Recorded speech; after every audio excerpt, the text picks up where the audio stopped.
In the summer of 1940, the Messerschmitt Bf 109 was the most terrifying object in the European sky. It was the apex predator of the Luftwaffe. It was an aircraft that Adolf Hitler believed would bomb Great Britain into submission and win the Second World War. But if you look at this specific Bf 109E series sitting in the Imperial War Museum today, you won't just see the scars of battle. You will see thousands of names scratched deeply into the Nazi paint job. Names like Bob, Mary, and even the signature of legendary American boxer Jack Dempsey. How did the most feared, highly advanced killing machine in the Nazi arsenal end up covered in American graffiti like a high school bathroom stall? This is the story of the ultimate war trophy. This is the story of how a deadly Nazi fighter plane experienced a catastrophic system error over England, crash-landed perfectly intact, and was dragged across North America like a circus freak to raise the exact money needed to destroy the Third Reich. Before it became a billboard, the Bf 109 was an absolute nightmare for the Allies. It is the most produced fighter aircraft in human history, with over 34,000 built. When the Battle of Britain began, the 109 was a technological marvel. It had a top speed of 357 miles per hour, but its real cheat code was its engine. Unlike the British Spitfires and Hurricanes, which used traditional carburetors, the Bf 109 had a fuel-injected engine. This meant a German pilot could throw his plane into a sudden, violent, -G nosedive to escape an attack, and his engine would keep running perfectly. If a British pilot tried to follow him, the gravity would starve the Spitfire's engine of fuel, and the engine would sputter and choke. It was also armed to the teeth. While British planes relied on a swarm of .303 caliber machine guns, the 109 carried 20mm explosive cannons. As one veteran pilot put it, "With machine guns, you have to put an awful lot of bullets in before you get something down. But one hit with a German cannon, and down you go."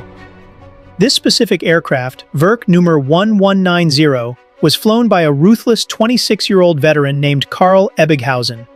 He had fought in the Spanish Civil War, the Battle of France, and Dunkirk. If you look at the tail of this exact plane, you can still see his kill marks, the roundels of the Dutch, French, and British aircraft he had personally shot out of the sky. It was a machine built purely for victory. But in September 1940, the plane's luck ran out. By September 30th, 1940, Ebbinghausen had upgraded to a newer model, and this aircraft was handed down to a 22-year-old rookie named Horst Perez. Perez was flying an escort mission over the English Channel, heading toward London in one of the last major daylight raids of the Battle of Britain. Suddenly, he was bounced by a squadron of British Spitfires. One of the pilots attacking him was Don Kingaby, a man known as the 109 Specialist because of his lethal habit of hunting Messerschmitts. During the frantic dogfight over Eastbourne, Perez's Bf 109 suffered a catastrophic engine failure. To this day, no one knows exactly why. When the British examined the plane later, they couldn't find a single bullet hole in the engine block. With a dead engine, Perez had only seconds to react. He didn't bail out.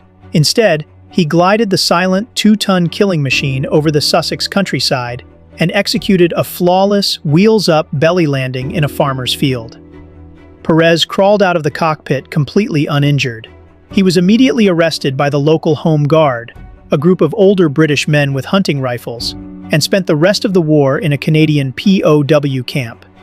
But by landing the plane so perfectly, Perez had accidentally handed the British a priceless gift. The British military was ecstatic. They had captured a fully intact, late-model Bf 109. They hauled it off to Farnborough to dissect its secrets, analyze its armor, and test its aerodynamics. But once the scientists were done with it, a British politician named Lord Beaverbrook had a brilliant, deeply humiliating idea. In 1940, the United States was not yet in the war. Britain was fighting alone, and they desperately needed money and supplies. Beaverbrook realized that Americans had been reading terrifying newspaper headlines about the invincible Luftwaffe, but they had never actually seen a German plane. So, the British packed the captured Bf 109 into a crate, shipped it across the Atlantic, and launched the ultimate propaganda tour. Bundles for Britain. The Bf 109 was dragged from coast to coast across the United States and Canada. It was set up in town squares, outside department stores, and in public parks. It was the very first captured enemy aircraft ever shown on American soil. For a small donation to the British war effort, you could buy a ticket to get up close and stare at the monster that was bombing London. But the organizers added a brilliant interactive twist. If you paid a little bit extra, they would hand you a sharp tool and let you physically scratch your name into the paint job of Adolf Hitler's prized fighter jet. Americans lined up by the thousands to deface the plane. The sleek, terrifying wings that had once dominated the skies of Europe were soon covered in a chaotic, overlapping mess of American graffiti. Celebrities, politicians, and ordinary citizens carved their names right through the Luftwaffe crosses. It was the ultimate psychological disrespect. The plane that was built to conquer the world had been reduced to a traveling carnival attraction, actively generating the exact funds the Allies needed to build more bombs to drop on Germany. The fundraising tour ended in May 1942, months after America had officially entered the war. Having served its purpose, the disgraced, graffiti-covered fighter was tossed into a North American scrapyard. It sat there, rotting in the elements, for decades. It wasn't until 1998 that the Imperial War Museum rescued the airframe and brought it back to the UK. When they restored it, they made a brilliant historical decision. They restored the nose and the fuselage to look exactly as it did on the day Horst Perez crashed it into the dirt, complete with the bent propeller blades. But they left one wing completely unrestored. They left the American graffiti exactly as it was carved in 1941.